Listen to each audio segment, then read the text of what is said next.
Hi everyone, today I will solve the exam problems. So the first question, we have two charged particles and separated by a distance d. Ask what's the force acting on each object. Actually, it doesn't matter which one has larger or smaller charge. The force is always uh, same in magnitude and opposite in direction. So let's say when you have Q1 and Q2, I assume they are all positive. The force have the same magnitude but will be opposite direction. Resistance of a wire is proportional with its length and it's inversely proportional with the cross-sectional area. Resistance is given by resistivity times length divided by area. So for question 3, the electron is going to be attracted by nuclei. Then, for example, when it's around here, there will be force pulling the electron down because it's a minus charge. Nuclei is positive. So electron is going to have tendency to go down. So answer is going to be 3. So for question 4, a light bulb is rated 8 watt in the US and we use 110 volt. What would be the power consumption in the UK where the voltage is 100 to 120? So the power is given by I times V. But here you don't know the I. Like when you take the bulb, you take the same resistance, not the current. So what you need to do is you need to have a power relation for the potential and the resistivity. So for that, I write I as a V divided by R times V. So power is V squared divided by R. So when you double the potential, the power is going to be 4 times larger. So that's why answer is 32 watts. For the next question, we have a battery. Its energy is 375 watt hour. So this is the energy. It means that you have a power and you use at certain time t, delta t, it will be equal to this much energy. Then what you do is you need to find the current. It asks the current, but you know the time and you know the voltage. Power is I times V delta t. So I am using the SI units. So I is unknown, V is 1.5, time is 1 hour. And I keep the hour, so they will cancel. Hour. Then you have I 375 divided 1.5 and this is gonna be 2.5 amp. For the Tesla question, it's kind of same idea. You have energy 80 kilowatt hours. I write 80,000 watt hours. You have a power I times V and you have a time 80,000 watt times hour. I is what we are looking for. V is 400 volt. Time is okay. For the time you have 400 kilometer and you use, let's say, 100 kilometer per hour. Like it takes 4 hours, right? So then you can cancel the units here, hour, and the current is going to be 80,000 divided by 400 times 4. So for this, you can get rid of 2 zeros to here. If you divide by 4, it's going to be 2. It's going to be 200 divided by 4, 50 amps.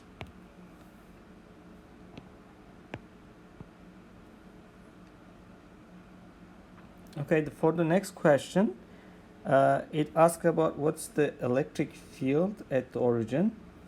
So for the electric field at this point, the minus Q will have a electric field is in this direction. So let's say E1.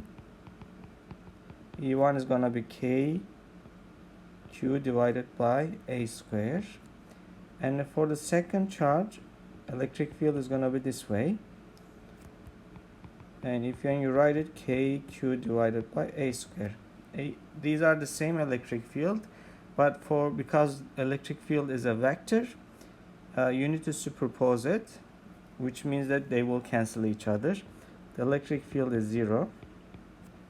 For system 2, it will have the same thing, but now the electric field is going to be opposite direction for each charge. For example, for the first one, for this one, you have electric field pointing to the right. For the left charge, electric field is going to point to the left at the origin. So total electric field is going to be 0 as well.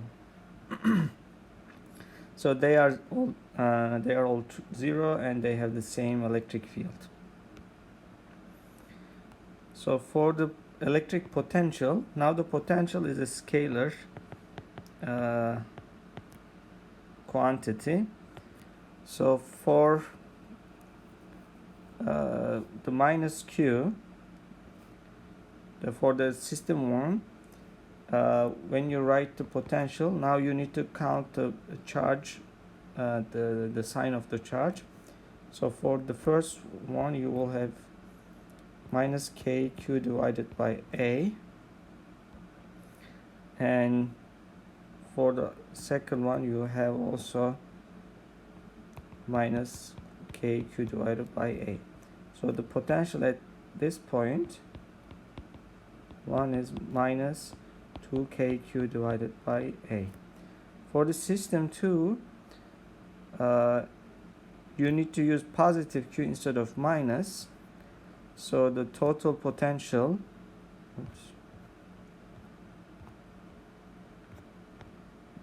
for the system is going to be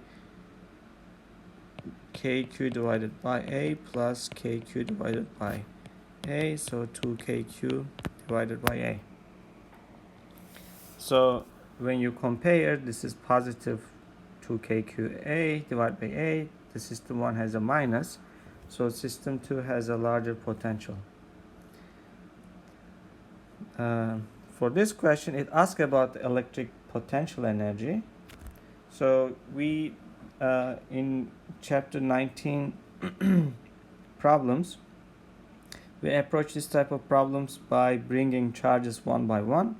For system 1, you bring the first charge without any spending, without any energy.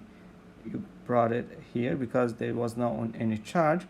Then you can bring the second one at this point, right? So at this point, the potential will be minus KQ divided by 2A. Then the energy, so this is potential at that point, energy is going to be potential times charge, right? The minus KQ divided by 2A times minus Q. So you see the minus and minus will be positive. KQ squared divided by 2A. It's for E1. For the system 2, let's say you bring the first charge without any energy. To bring the second one, you need to overcome the potential of the first one. It's going to be KQ divided by 2A. Now it's a positive charge, and energy is going to be potential times the charge. Now it's a positive Q times Q. So you have again positive energy, positive and positive, so they will have the same electric potential energy.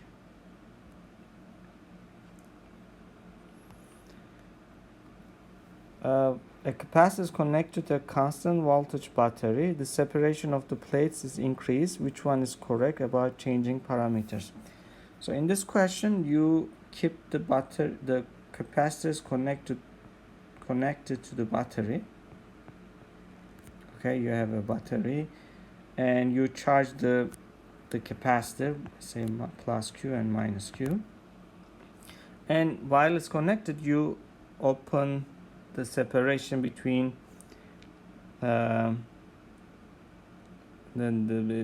between the plates. So you increase the separation. So which one is correct about changing parameters?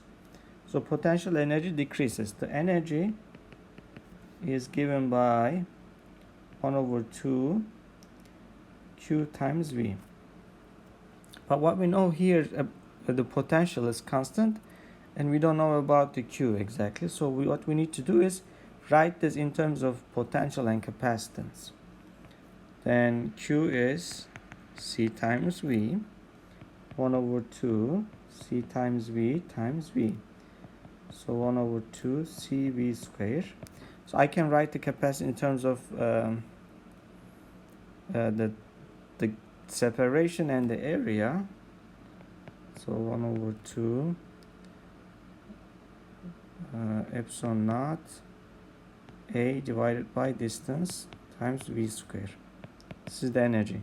So when you increase the D, you will see that energy is gonna decrease.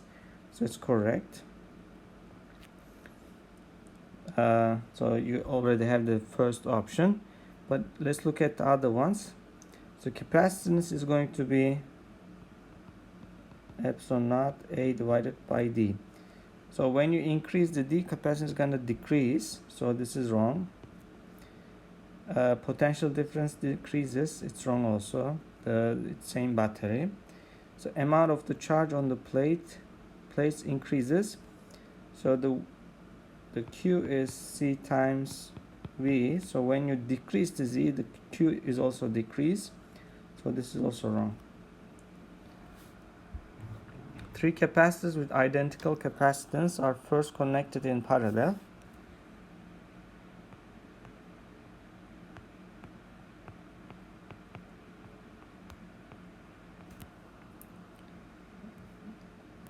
Now and then you disconnect and connect them in series. So it asks what's the ratio of equivalent capacitance of 2 arrangements. So when you have a parallel, you will just add them. C plus C plus C, 3C. When they are in series, you will just add reciprocal of capacitance, 3/C, and you need to inverse it, C/3. So first you have 3C, second you have C/3, and the ratio is going to be 9.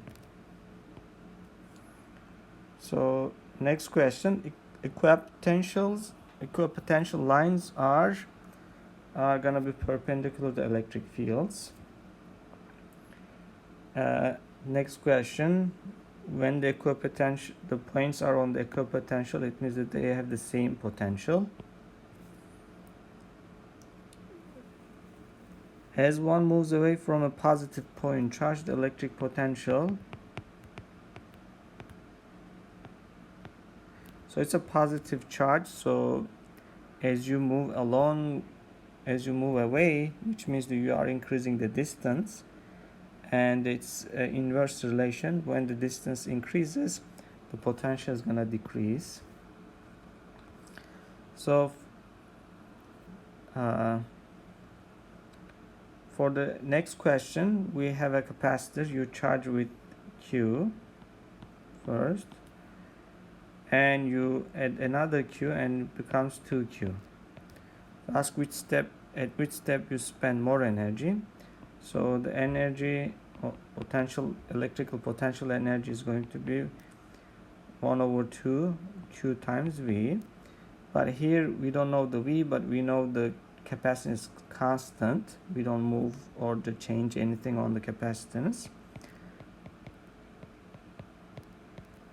So we can write 1 over 2 times Q square divided by C, the capacitance. And at first you spend this energy in the first step. In the second step, let's find the total energy.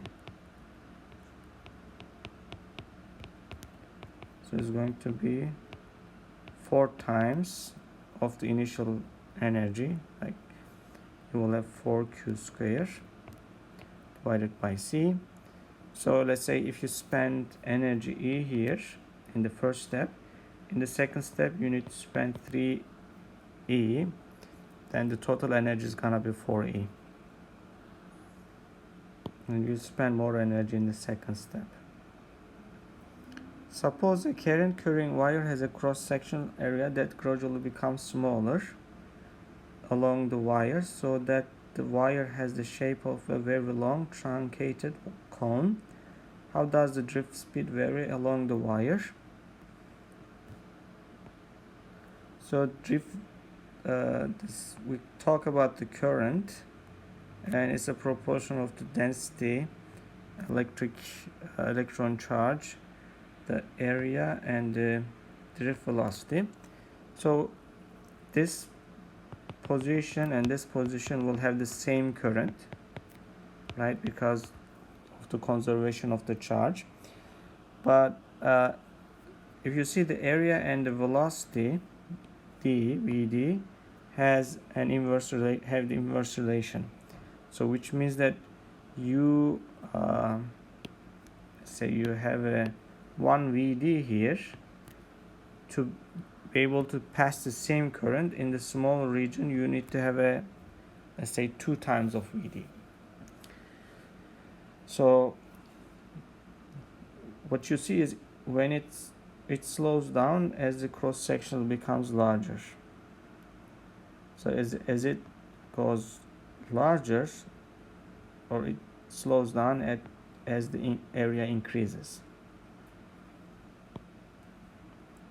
For a proton moving in a direction opposite to the electric field, so you have a proton moving in a direction of the opposite electric field. So to create such electric, let's say you have a higher potential plate and lower potential plate here. So the potential energy, you see the potential is increasing. Potential increases. But also for the energy, you know, the positive proton, the positive charge proton, the energy will have the same relationship as the potential. The potential energy is going to increase as the potential increases. The last question: an electron was accelerated from the rest through the potential difference 110 volt. What's the speed? The EV is going to potential energy turned into the kinetic energy, and which is 1/2 mv square. Then velocity is going to be 2 times E times V divided by m. So when you use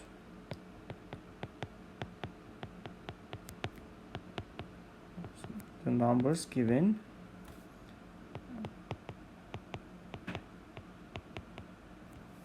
so then you can find the velocity.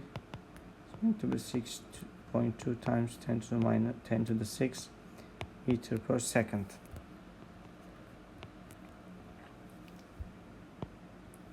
So that's all. See you next time.